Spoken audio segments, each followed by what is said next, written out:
Obrigado, Senhor, por podermos nos reunir nessa noite, por podermos nos apresentar diante de Ti e levantar um altar de adoração, Senhor. Nós queremos agora ouvir e receber da Tua palavra. Ministra os nossos corações, Senhor.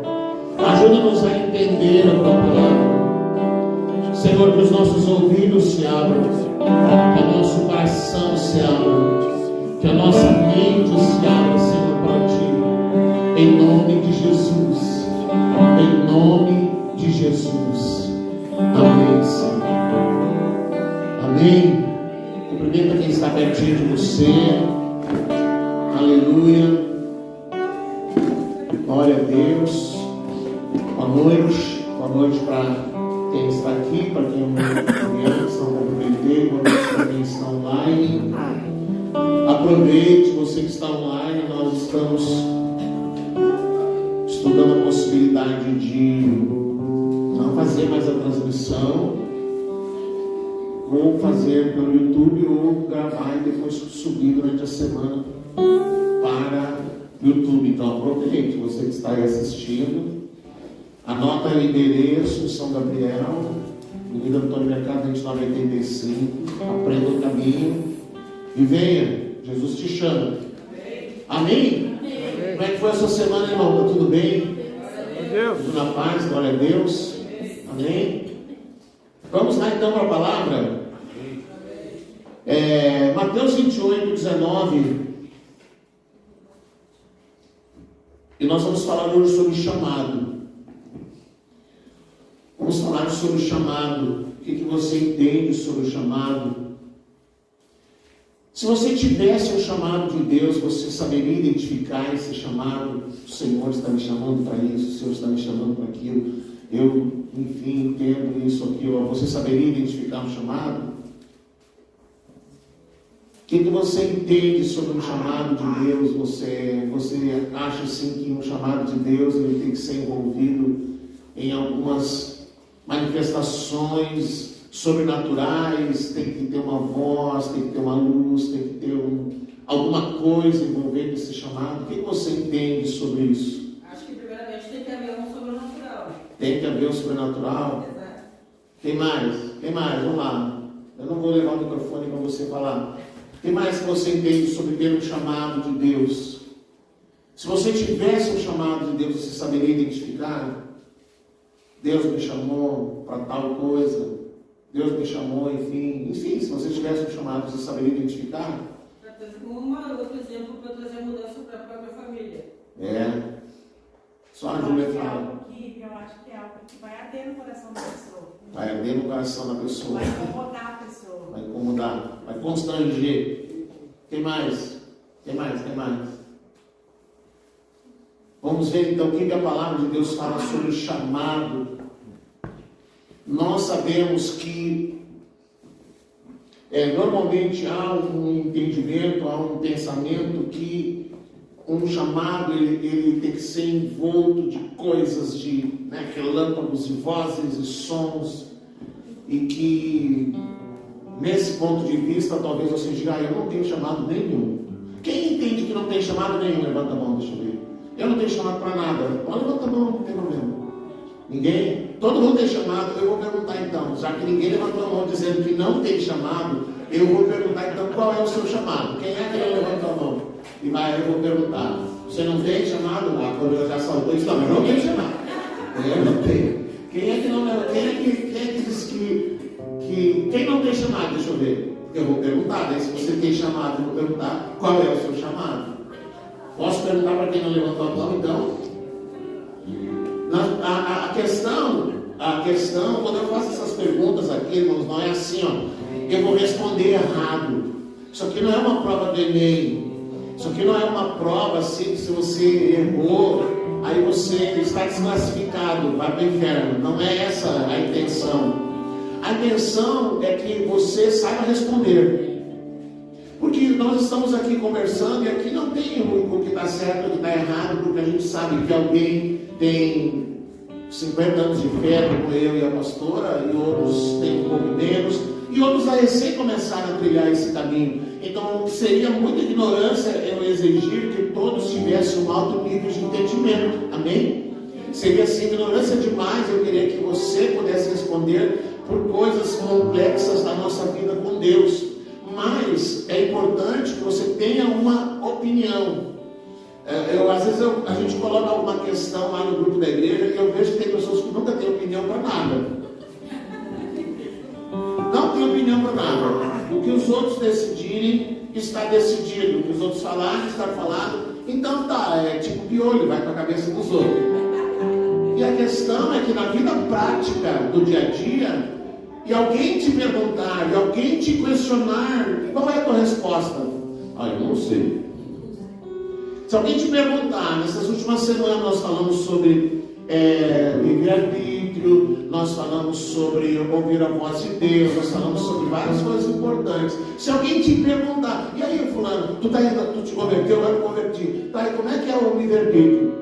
Eu não sei, quem perguntar para o pastor, porque ele pregou até esses dias, mas eu não prestei atenção.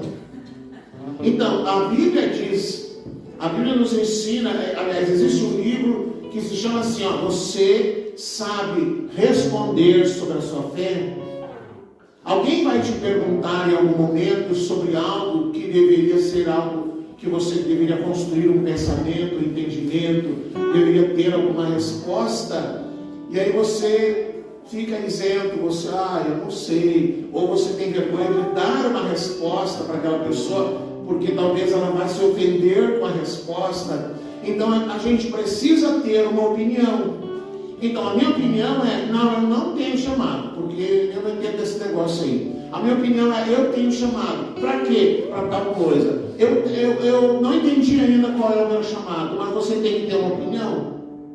Amém? Você tem que ter um posicionamento a respeito das coisas da tua vida com Deus, seja qual for. Você pode hoje expressar algo que talvez não seja dentro da teologia que nós temos, mas é a opinião que você tem. E que você então vai aprender, vai estudar. E opinião a gente muda. Você sabia? A gente muda. Algumas coisas não mudam. O gremista nunca vai se tornar colorado. E o colorado nunca vai ser gremista. Esse dia eu estava falando com uma pessoa e disse assim, colorado nunca vai ser gremista nunca vai ser colorado. Esquerda nunca vai virar direita, e direita nunca vai virar esquerda. Isso aí agora virou um problema pro resto da vida. Tudo, qualquer assunto, porque é esquerda e porque é direita. Acabou o assunto. Superou a história do Grêmio e do Inter. Tudo é briga política. Mas, a respeito das coisas da nossa fé, a gente precisa entender. A gente precisa responder. A gente precisa ter um posicionamento. Então vamos falar sobre chamado. O que diz a palavra de Deus? Mateus 28, 19 e 20. O que diz lá? Portanto, vão e façam discípulos de todas as nações, batizando-os em nome do Pai, do Filho e do Espírito Santo, ensinando-os a obedecer a tudo o que eu ordenei a vocês. E eu estarei sempre com vocês até o fim dos tempos. Amém? Então, um chamado. O que é um chamado? Vamos tentar explicar o que é um chamado. Um chamado, primeiro, é uma vocação. Segundo, é um convite de Deus para um propósito específico. Então, Deus nos faz um convite. O chamado é esse. Fulano, eu quero você para isso. E aí, como tem aquele texto que diz, muitos são chamados, poucos são escolhidos. Os escolhidos são aqueles que respondem a esse chamado, que respondem a esse convite, que respondem a uma convocação de Deus. Agora, diante desse texto, você tem ou não tem o chamado? Amém. Amém o quê? Sim ou não? Sim. Tem. Por que você tem? Deus chamou. Para quem é que Jesus está dizendo? Para quem que Jesus está falando? Vocês têm que ir, tem que fazer discípulo, tem que pregar, tem que batizar, tem que ensiná-los a obedecer. Para quem que Jesus está falando isso? Para nós, bate no peito, é para mim, pastor, para mim. Então, essa ordem Jesus deu para todos. Eu não preciso, você não precisa que apareça uma voz sobrenatural, que apareça uma luz sobrenatural, que aconteçam fenômenos sobrenaturais, para que você entenda que você recebeu uma convocação de Deus, que você recebeu um convite de Deus, para que você possa expressar e manifestar o reino de Deus. E a ordem de Jesus é muito clara: você tem que ir, você tem que pregar, você tem que levar essas pessoas ao batismo e você tem que ensiná-las a obedecer. Ah, mas isso aí não é função do pastor? Não, porque Jesus não disse que é a função do pastor. Jesus disse que é uma função para todos nós. Para todos nós. Então, a partir do momento que você crê em Jesus, que você entrou na família de Deus, a partir do momento em que a vida de Deus entrou dentro de você, você já tem um chamado. Amém? Nenhum de nós foi colocado dentro do corpo de Cristo para viver um passeio, vamos dizer assim. Jesus me chamou, mas assim, para mim não fazer nada. Jesus me chamou, para mim ficar só olhando. Jesus me chamou, mas a minha função é ficar observando, aí de vez dar um pitaco e tal, mas eu não tenho chamado para nada. Não, querido. Você está em Cristo? Amém, estou em Cristo. Então você tem um chamado. Tá, mas então eu tenho que ir para algum lugar, eu tenho que ir para a China, eu tenho que ir lá para a Amazônia, eu tenho que ir para a África, eu tenho que ir para algum lugar para viver esse chamado? Tem ou não tem? Deixa eu trocar aqui a pilha aqui, tá? Já tinha outra aqui, ó.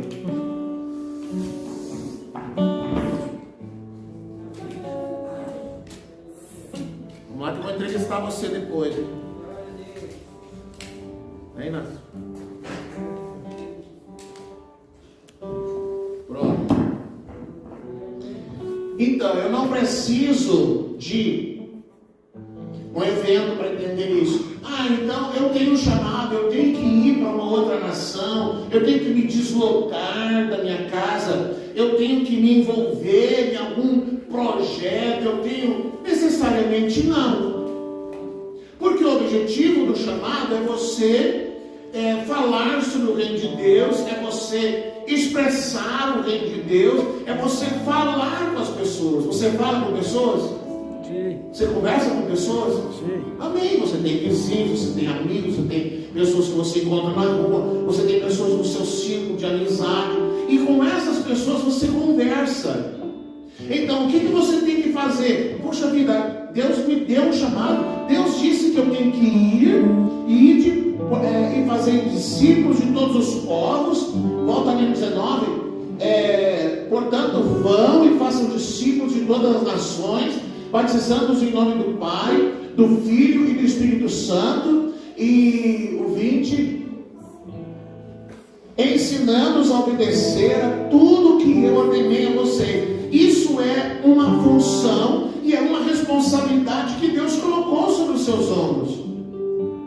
Então você tem uma função, uma responsabilidade. Se você tem pessoas à sua volta, todas as pessoas que estão à sua volta já são convertidas, já receberam a Cristo, e se elas morrerem amanhã, como é que fica?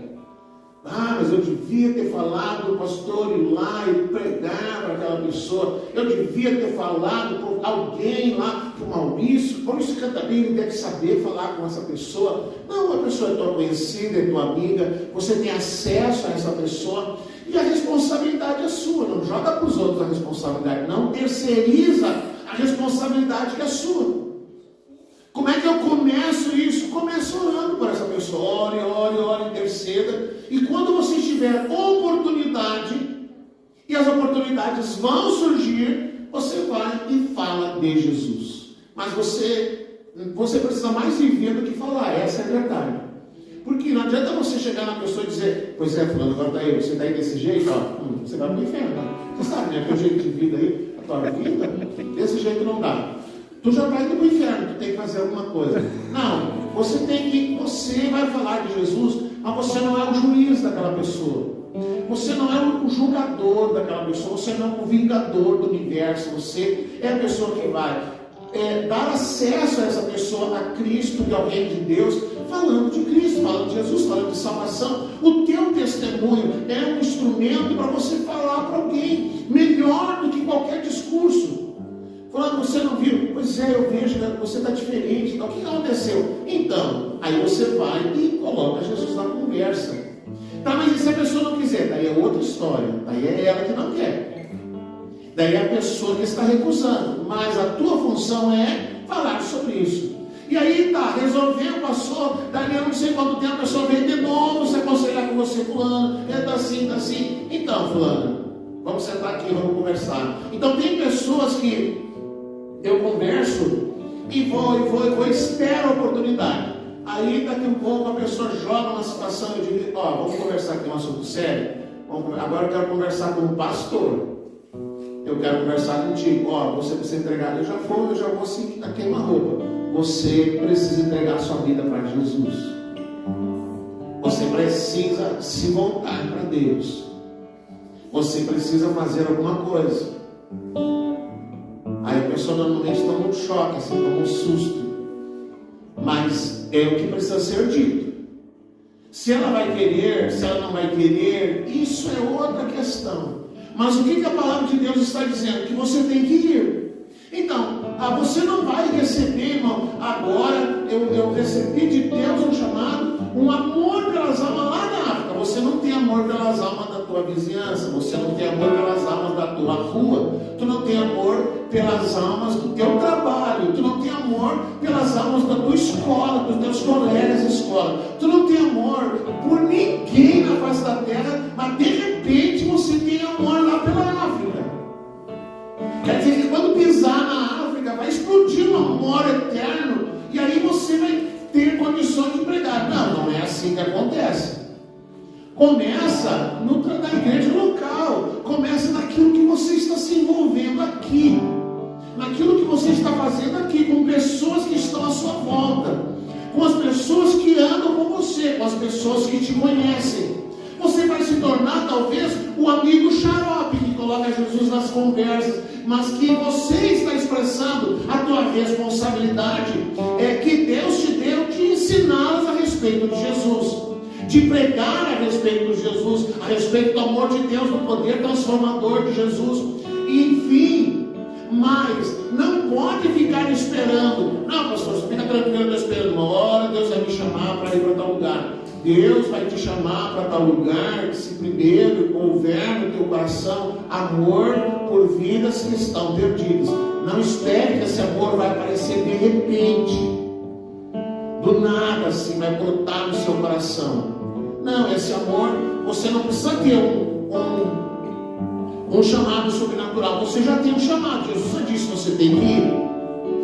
E ele não disse que o ir é para pastores, evangelistas, mestres.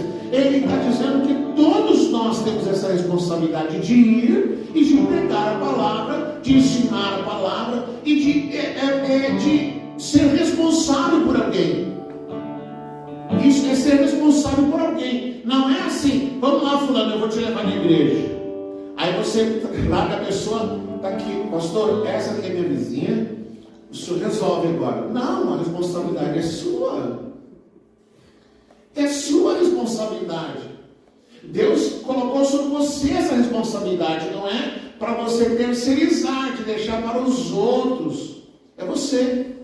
É você que é responsável de cuidar, de ensinar. Fulano, como é que lê a Bíblia? O pessoal não sabe como é que lê a Bíblia. Um dia um cidadão esteve aqui, um vizinho chegou ali na porta, ele disse, eu estava aqui fazendo alguma coisa, ele chegou ali na porta, disse, eu posso olhar aí dentro? Pode, olhou e tal. Aí eu não sei nem como é que entra aqui. Eu posso vir? Pode. Tá aí, como é que eu entro? Olha, não entrando de bananeira aí, que o pessoal vai achar estranho, pode entrar de qualquer jeito. Não precisa ter uma roupa específica. A porta está aberta, é só chegar. Tá, mas não tem que ir. Não, meu filho, você pode só vir. Só vir. Só chegar.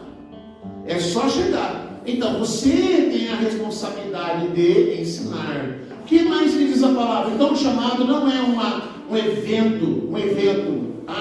E aí você vai dizer, no dia tal, talvez você marque no teu calendário, no teu coração, no dia, que dia é hoje? Dia 13 de julho do ano 2025, eu entendi que tem um chamado. Não, o teu chamado é ensinar sobre Jesus. É falar sobre o reino de Deus, é conduzir pessoas ao reino de Deus, ensinar sobre o reino de Deus. O reino de Deus não tem um CNPJ, não é uma instituição. Tem que ser nova viva. Não, você tem que ensinar sobre o reino de Deus. O reino de Deus. Amém? Vamos lá. O que diz a palavra? Marcos 16, 15. É praticamente a mesma palavra, de uma colocação diferente. E ele lhes disse: vão pelo mundo todo e preguem o evangelho a todas as pessoas. Algumas versões dizem a toda criatura. Preguem o evangelho a toda criatura. Vão e façam isso. Façam isso. É uma responsabilidade, é uma determinação que Jesus deu. Aqueles que estavam ali na sua volta, aqueles que ouviam a sua palavra. Você não precisa inventar alguma coisa, porque o evangelho é simples, querido. Quem complica são as pessoas. As pessoas que criam complicações. Nós um dia fomos fazer um evangelismo, daí encontramos uma pessoa, e aquele cidadão disse assim: pastor, eu quero voltar para Jesus, eu estou muito tempo afastado e tal, mas sabe como é que é? Sabe o que é? Eu não posso ir lá na igreja ainda, porque eu não tenho uma calça social, eu não tenho uma camisa social, não tenho um terno. Eu disse, é porque lá eu só posso ir se for assim, de calça social. Eu disse, sabe, tu vai ir na igreja lá, a gente não precisa dessas coisas. Não, mas eu quero ir lá. O senhor não tem lá para mim? Daí eu fui correr atrás e levar para o camarada uma calça social, um blazer, uma camisa social, porque ele queria voltar para Jesus, e o único jeito na mente dele, de ele voltar para Jesus, voltar a congregar naquele lugar, era se ele preenchesse um requisito de vestir-se daquela maneira. Então quem complica não é Jesus, porque Jesus, ele disse assim: venham a mim, venham do jeito que você tiver. As coisas vão se acomodar e as mudanças vão acontecer depois, conforme você vai se expondo à palavra. Mas Jesus não impôs requisitos para que alguém viesse até ele. Muito pelo contrário, a palavra diz assim: o que vier a mim, de maneira nenhuma o lançarei fora. Jesus nunca recusou-se a ouvir e a sentar-se com as pessoas que eram marginalizadas. Você lembra que Mateus, um dos discípulos de Jesus, ele era cobrador de impostos. Ele trabalhava para os romanos. Ele era publicano. E por ser publicano, ele era marginalizado pelos judeus. Os judeus tinham ódio dos publicanos, porque eles entendiam que os publicanos serviam Roma. Então Jesus passa na coletoria de impostos, e lá está Mateus vivendo a sua vida numa rotina normal, e Jesus passa, olha nos olhos dele e diz: segue-me. Só isso. E na hora, aquilo entrou na vida de Mateus, entrou no coração dele como uma bomba. Ele foi lá, pediu demissão da sua função, reuniu, convidou todos os seus amigos publicanos e fez um jantar, e convidou Jesus para ir jantar na casa dele. Jesus, como judeu, não iria na casa de um publicano, mas ele foi. Foi na casa de Mateus, sentou-se à mesa e jantou com aquelas pessoas que eram consideradas impuras pelos judeus. Você entende? Então Jesus nunca fez requisito algum. Ele foi convidado para ir jantar na casa de Zaqueu, que também era um cobrador de impostos, e Zaqueu estava lá tentando ver Jesus. Zaqueu não esperava jamais que Jesus se dirigisse a a ele. Então ele sobe numa árvore, porque ele era pequenininho, ele era baixinho, ele sobe numa árvore e Jesus para embaixo da árvore e diz: Zaqueu, desce daí que eu vou jantar na tua casa. Jesus não impôs a ele um requisito: então tu vai lá agora e faz isso, faz aquilo. Não, mas se você ler a palavra, você vai ver que quando Jesus estava na casa de Zaqueu, e ele foi ensinando, foi pregando, no momento daquele jantar, Zaqueu se levanta e ele toma um posicionamento. As palavras de Zaqueu são as palavras de alguém que foi tocado por Jesus, e ele diz: Senhor, hoje eu tomo aqui uma decisão de entregar. Se alguém eu roubei, se alguém eu cobrei a mais, eu vou devolver 4 vezes mais, eu vou distribuir a metade dos meus bens para os pobres. E ele começa a falar o que vai acontecer a partir do momento que ele entendeu o que era o reino de Deus. E Jesus diz para ele: muito bem, vejo que hoje entrou salvação nessa casa. Ou seja, Jesus não impôs requisitos para Zaqueu, mas Zaqueu, ouvindo a palavra, de imediato já há mudanças na vida dele. Amém? A palavra diz que uma mulher foi trazida a Jesus. Essa mulher foi apanhada em adultério. A lei dizia que ela deveria ser apedrejada até a morte. Eles trazem para Jesus porque eles querem pegar Jesus, eles querem que Jesus seja condenado. E eles dizem para ele: a mulher está aqui no meio, as pessoas tudo à volta, cada um já com uma pedra na mão. E aí eles dizem: a lei diz que ela tem que ser apedrejada até a morte. A lei diz que ela tem que morrer. A lei diz que ela e o homem têm que morrer. Mas eles trouxeram só a mulher. Então Jesus ficou em silêncio, ficou ali desenhando no chão. E a mulher chorando, desesperada, porque ela iria morrer se Jesus fosse exigir o cumprimento da lei. Mas o que faz Jesus? Você conhece a frase, não conhece? O que Jesus disse? Aquele que não tiver pecado, atire a primeira pedra. E a palavra diz que, primeiramente, e ela é bem clara em dizer: primeiro os mais velhos largaram as pedras e todos saíram, e apenas ficou ela e Jesus. E Jesus pergunta para ela: onde estão os teus acusadores? Não sei, Senhor. Não sei, se foram. Então nem eu te condeno. Ou seja, Jesus não tinha um posicionamento religioso. Se fosse hoje dentro da igreja evangélica, uma prostituta entrasse lá, com certeza ninguém ia largar a pedra. Eles iriam apedrejar a mulher. Mas Jesus disse: nem eu te condeno. Mas aí o que Jesus disse para ela? Vai e não peques mais. Então, o convite de Jesus é para você vir do jeito que você vier. Aquele que vem a mim, de maneira nenhuma lançarei fora. Mas o convite não é permaneça como está. O convite é se expor à palavra, deixar a palavra promover uma mudança interna, uma mudança de mente, uma mudança de coração, uma metanoia. Isso só a palavra de Deus pode fazer. Não importa, querido, querer enfiar em você um saião, querer enfiar em você um terno, alguma coisa, porque você tem que preencher um requisito religioso. Não, o que Deus quer primeiro é pegar o teu coração. O que Ele quer primeiro é promover mudanças e transformações dentro de você, e que essas mudanças e transformações comecem a ser expressas do lado de fora, naturalmente, sem que alguém fique lhe dizendo: olha, você agora não pode isso, olha, você agora não pode aquilo. Quem vai convencer o homem do pecado, do juízo, da justiça? Quem é? O Espírito Santo. Você pode ficar bem tranquilo que é Ele quem vai trabalhar, é Ele quem vai ministrar, é Ele quem vai promover a mudança de dentro para fora. E depois, então, dentro desse andar da carruagem, essas mudanças vão começar a acontecer sem que alguém imponha ou exija alguma coisa, porque essa mudança precisa acontecer primeiro dentro do coração. Depois as coisas vão acontecer por fora. Então o que Jesus disse? Vocês vão pelo mundo e preguem o Evangelho, porque a função nossa não é fiscalizar o resultado da palavra.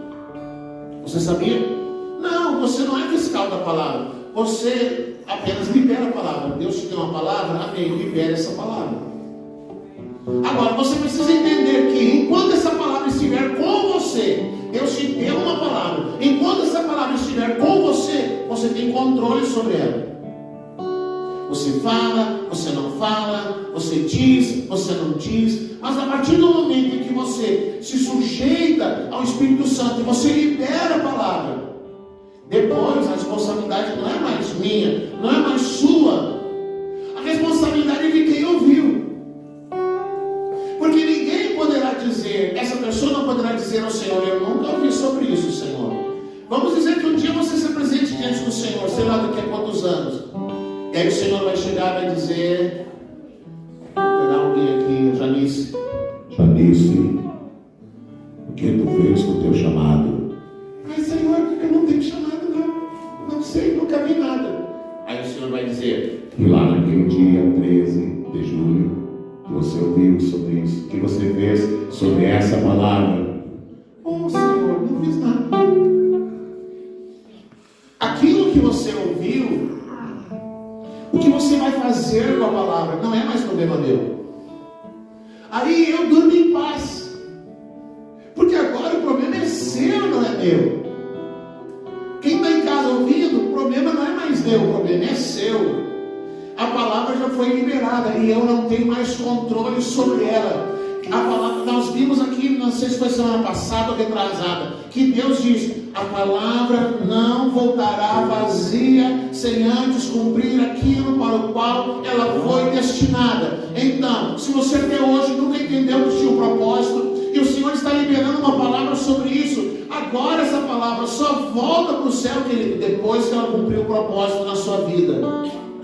Então talvez a partir de hoje Deus vai começar a inquietar você, como disse a Lília. O Espírito Santo vai começar a constranger você. Talvez você comece a sonhar com pessoas que não conhecem a Jesus, que estão à sua volta. Talvez você acorde no meio da noite com sonhos tenebrosos sobre essas pessoas morrendo, e Deus te perguntando: fulano, por que você não falou sobre o meu reino? Eu não sei como é que Deus vai fazer com você. E também não quero fazer terrorismo com você. Não, eu só sei de uma coisa, que a palavra de Deus diz: a palavra só volta para Ele depois de cumprir o seu propósito. E o propósito da palavra é esse: que você entenda que você tem um chamado. O Senhor te convocou para alguma coisa. O Senhor te chamou para alguma coisa. Você foi convidado para realizar alguma coisa para os céus. E aí você vai ser apenas o chamado, ou vai ser aquele que vai dizer: eu vou, Senhor, eu vou. Está bem, Jesus, está bem, Senhor, eu vou falar com Dona Maria. Amém. Então, Senhor, vou te dar uma dica. Não devia, mas vou te dar uma dica. Deus está te chamando para falar com alguém, então você vai fazer assim: Senhor, eu quero falar com tal pessoa. Mas então, Senhor, cria um momento. Senhor, me dê uma oportunidade que eu possa chegar e falar para ela sobre o teu reino, falar de Jesus, falar de salvação, enfim, daí é o que Deus falar contigo. E aí você pode ter certeza, Deus, o Pai, vai criar uma situação em que você vai se encontrar com essa pessoa em algum lugar, e aí essa pessoa vai jogar uma palavra, e aí é a isca, e você vai chegar e liberar a palavra que o Senhor vai colocar no teu coração. E aquela pessoa depois a responsabilidade não é tua. Agora eu vou fiscalizar. Eu falei para ela, agora eu vou fiscalizar, eu quero ver o que ela vai fazer. Não, irmão, você já falou. Deixa. Por quê? Porque quem convence é o Espírito Santo. Você falou, amém. A pessoa ouviu, amém. Você não precisa agora falar 10 vezes. Você entendeu? Vou explicar de novo. Não, você falou, a pessoa ouviu, deixa ela. Como é que diz a palavra? Digerir.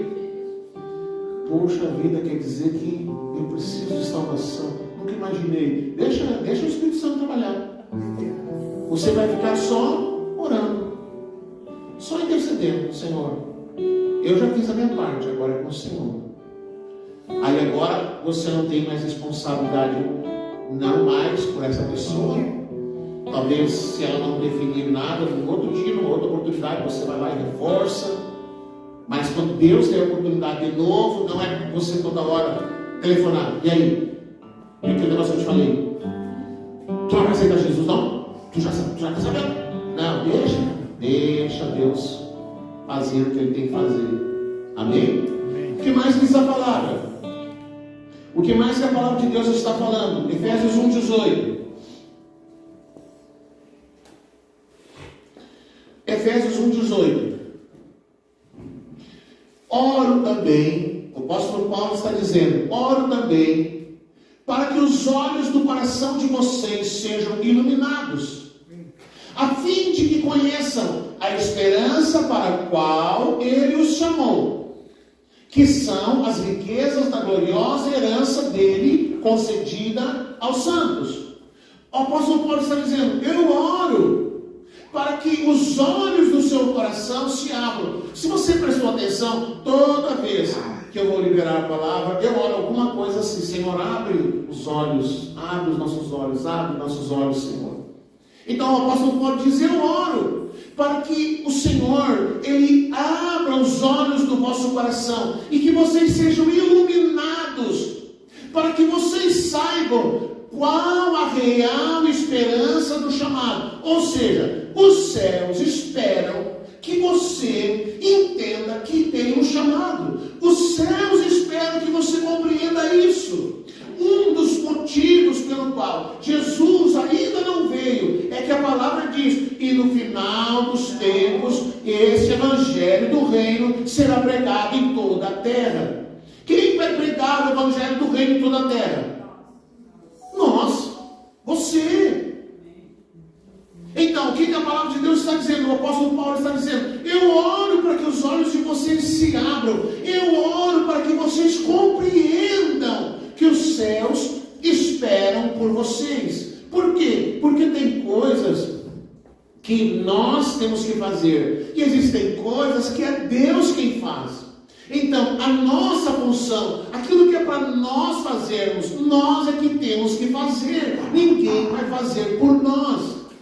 Se você não se posiciona, se você não responde ao chamado de Deus, e os céus esperam que você faça isso, e aí você fica aí se fazendo, você fica, sei lá, e não quer, não vou. Muito bem, aí os céus vão ter que mover outra pessoa porque você não quer. Porque você não quer se envolver. Não, eu não quero me envolver. Eu não quero saber disso. Eu não sou pastor. Eu não sou isso. Não, querido, você é filho de Deus e basta. E basta. Você é filho de Deus e basta. Os céus esperam por você. Então, para que saibas qual é a real esperança do chamado que Ele vos fez. Deus já fez um chamado. Ele não vai fazer, Ele já fez.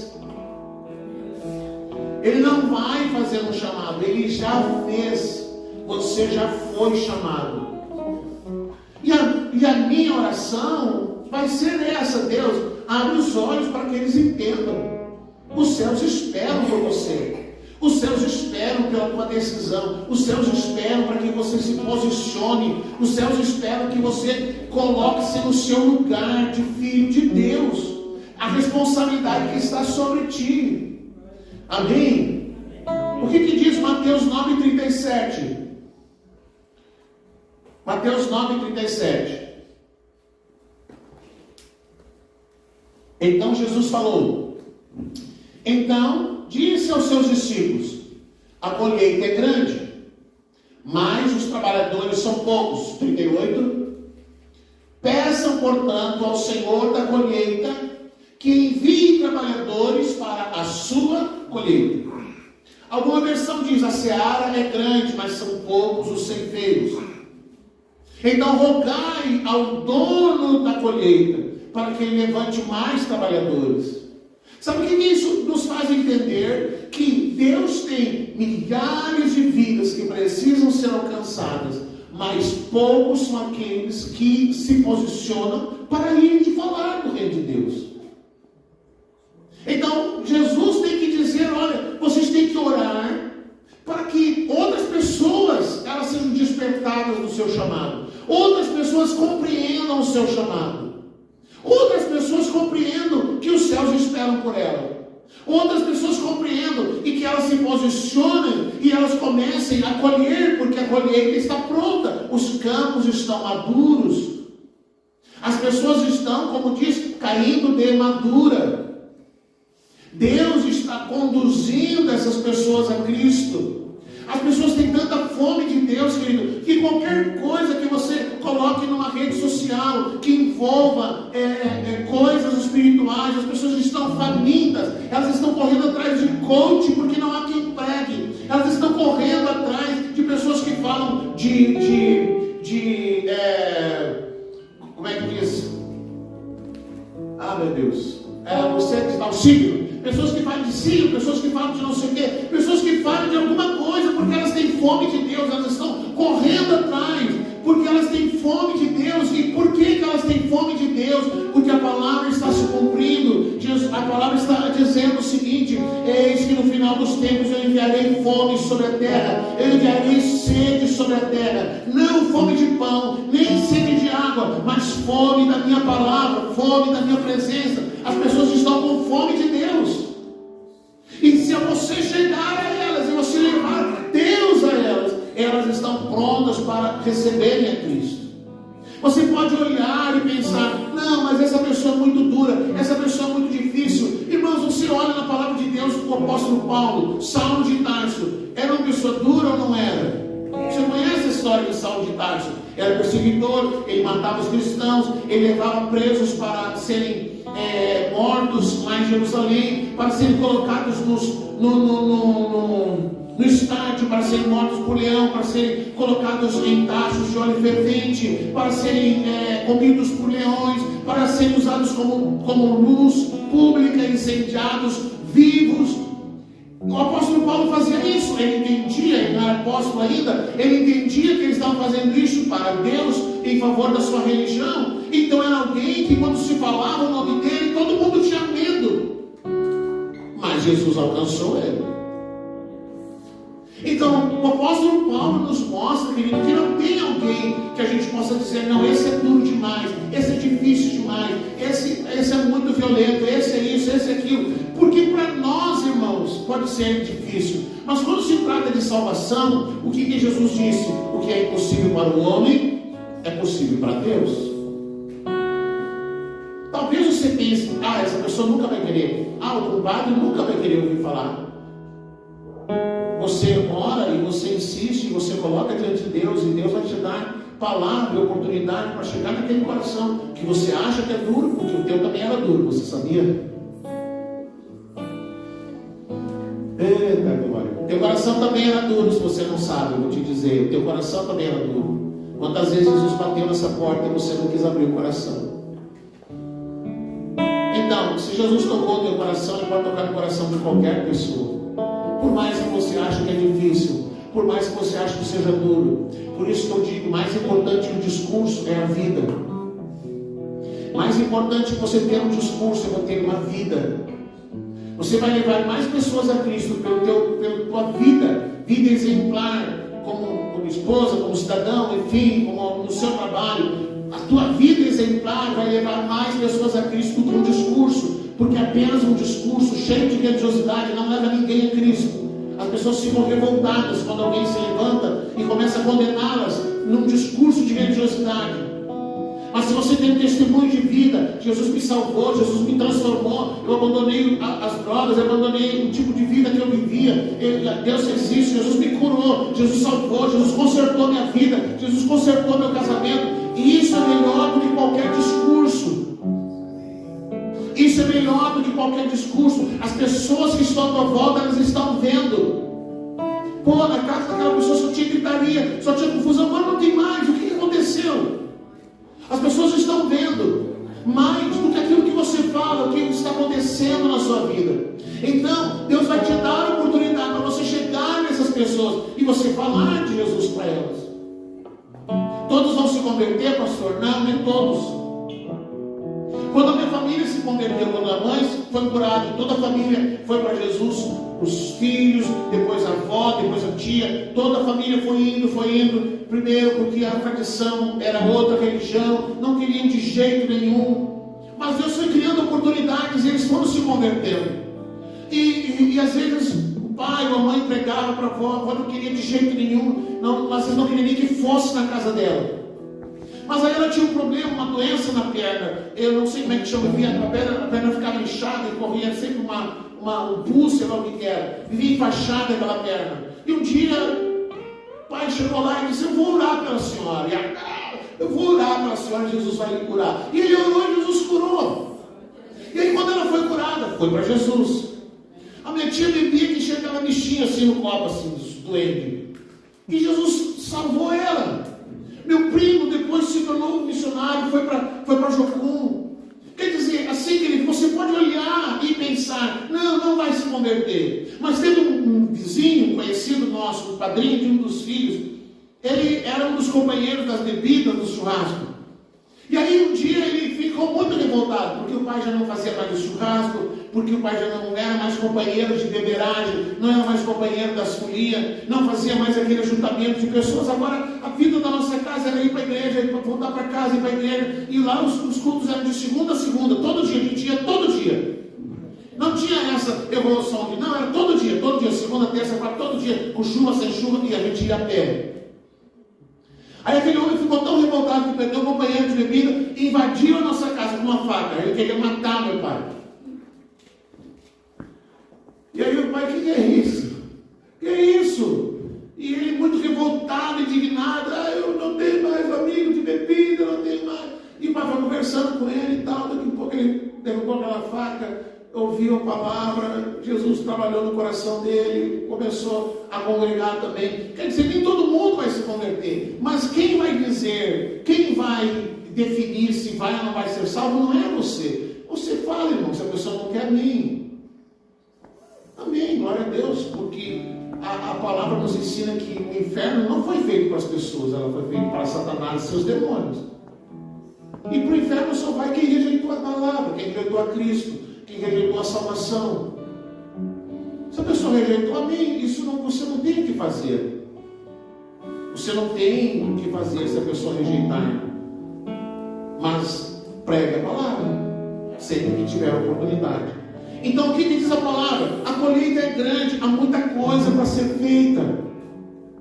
Há muita coisa para ser realizada. Há muitas pessoas para serem ganhas para o Senhor, mas são poucos os trabalhadores. São poucos. Aí Jesus diz: orem, roguem ao Senhor da seara para que Ele mande mais trabalhadores, para que Ele envie trabalhadores, para que possam trabalhar na sua colheita, porque a colheita é de Jesus. A resposta é: você vai ser um dos trabalhadores que vai se levantar, ou você vai ser alguém que vai ficar apenas como espectador? O convite da palavra sempre é que a gente se envolva. O convite da palavra não é para que a gente fique do lado de fora. Ezequiel ouviu o anjo dizendo: entra para a água, vem. E aí dizia que havia uma certa profundidade, uma outra. E o convite não era para que apenas ficasse na margem olhando. O convite era que entrasse até que não pudesse mais se manter de pé e tivesse que nadar na água. Porque também tem isso: não, eu vou, mas eu não vou me envolver muito. Sabe quando Moisés pediu para Faraó: liberta meu povo? Um dos conselhos do Faraó foi: vocês vão, mas não vão muito longe. Muitas pessoas fazem assim na vida com Deus: eu vou, mas não vou me envolver muito não. Não vou dar muito meu dinheiro, não vou me envolver com essas coisas.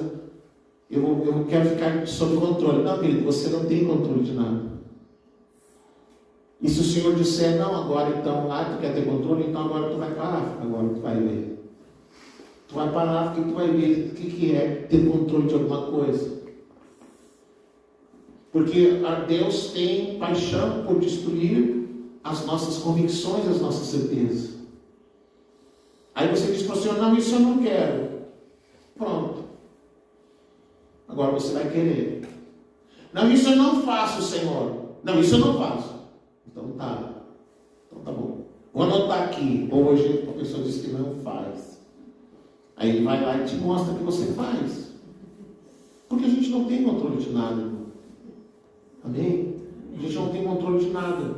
Deixa que Deus vai te conduzindo, Deus vai te guiando. Mas você tem que ser uma resposta.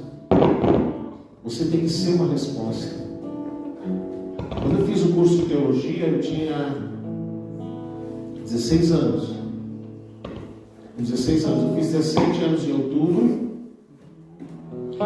E em novembro eu ingressei no ministério, com 17 anos. Meu pai teve que fazer uma procuração para que eu pudesse ingressar no ministério. Fazia tem umas palavras que me esquecem, foge da memória. Era um documento que me tornava maior de idade, com 17 anos. Emancipação, aqui em Maurício para assuntos aleatórios. Uma emancipação. E eu lembro que lá no seminário foram, 40 pessoas que se formaram. Hoje, talvez 1 ou 2 fora eu, que estejam envolvidos de alguma forma no ministério, no reino de Deus. E eu lembro que quando eu falava no grupo de jovens, eu vou para fora, eu vou pregar, eles olhavam para mim, aquele neguinho feio, magrelo, usava um tupetão bem grande assim. Olhavam para mim e diziam, esse aí não vai muito longe. Pois então, nós fazem 40 e poucos anos que eu venho andando para lá e para cá, respondendo ao chamado de Deus. Muitos pararam, muitos desistiram, muitos se ocuparam com outras coisas. Alguns ainda vivem dentro de alguma igreja, mas não fazem nada. Mas eu estou aqui. Eu sou um dinossauro. Eu sou um velhinho, mas o problema é vencer o velhinho, é ganhar o velhinho, fazer mais do que o velhinho, se expor mais do que ele, pagar o que se paga. Não digo de preço, porque quem Jesus já pagou o preço, mas o custo de servir ao Senhor. Não tem, a gente não paga preço, as coisas de Deus elas custam tudo. Custam tudo. E a questão é, você está disposto a responder ou você vai querer se preservar? Amém? Vamos ficar de pé. Vamos orar. Pelo que você vai orar hoje? O que o Senhor falou contigo nessa noite? O que o Senhor ministrou teu coração nessa noite? Senhor, abre os olhos para que eles entendam. Abre os olhos do seu coração para que eles compreendam que há uma esperança nos céus. Há uma esperança nos céus para que você responda ao chamado. Que você responda aquilo que o Senhor te chamou. Vamos orar? Vamos orar? Vamos orar para que o Senhor te desperte. Jesus está dizendo, orem ao Senhor, orem ao dono da seara, para que Ele levante trabalhadores. Pai, a nossa oração nessa noite é que nós entendemos que há um chamado. Nós temos um chamado, Senhor.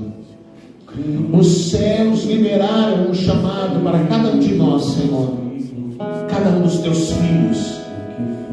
Os céus liberaram um decreto, Senhor, um decreto que foi proclamado pelo próprio Senhor Jesus: ide e pregai, ide e ensinai, ide e levai-os ao batismo, ide e ensinai-os a obedecer.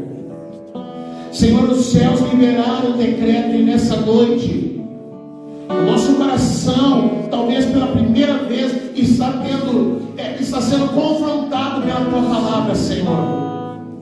Não importa a idade que temos, não importa se somos tão jovens ou tão idosos, o chamado é para todos. O chamado é para todos os filhos e filhas, para todos aqueles que fazem parte do teu corpo e da tua família. E a minha oração nessa noite, Senhor, é a oração que o apóstolo Paulo fez. Eu oro ao Senhor para que Ele abra os olhos do seu coração. Que o Senhor abra os olhos do coração dos teus filhos nessa noite. Que eles entendam, Senhor, que os céus têm esperança neles. Os céus têm esperança. Que eles se levantem nesses dias. Que eles se levantem nesse tempo, porque foi para esse tempo que eles foram chamados. Eles foram chamados para esses dias, Senhor. Eles foram chamados para essa época, para esse momento, para esses dias. Que os seus olhos, os olhos do seu coração se abram para que eles entendam isso. E já rogamos, Senhor, envia, levanta, Senhor, trabalhadores para a seara. Há muito para ser feito, há muito para ser realizado, há muito que precisa ser feito, Senhor, mas são poucos aqueles que respondem. Senhor, que o Teu Espírito Santo possa constranger, que o Teu Espírito Santo possa constranger, Senhor, e que os Teus filhos possam responder ao chamado, que os Teus filhos possam responder ao chamado, Senhor, em nome de Jesus, em nome de Jesus, em nome de Jesus. Amém, Senhor. Aleluia. Você pode adorar o Senhor. Você pode adorar o Senhor. Quem sabe você precisa orar hoje. Deus me dê palavra, Deus me dê oportunidade. Quem sabe o Senhor já mostrou para você pessoas com quem você precisa conversar. Quem sabe o Espírito Santo já colocou no teu coração pessoas que você precisa chegar perto e levá-las a Cristo. E talvez você precise a partir de hoje orar e dizer: Deus me dê oportunidade, Deus me dê palavra. Quem sabe a partir de hoje essa vai ser a tua oração. Que o Espírito Santo possa te dar luz, o Espírito Santo possa te dar palavra, o Espírito Santo possa te dar convicção, o Espírito Santo possa te usar como instrumento para o reino de Deus. Que você possa colher as almas que estão esperando, estão prontas para a colheita. Em nome de Jesus. Em nome de Jesus. Amém? Amém? Dá um abraço quem está aí pertinho de você. Aleluia.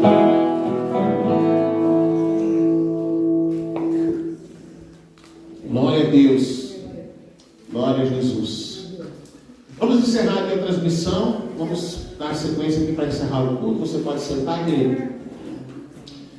Essa semana a irmã Júlia fez uma surpresa, né?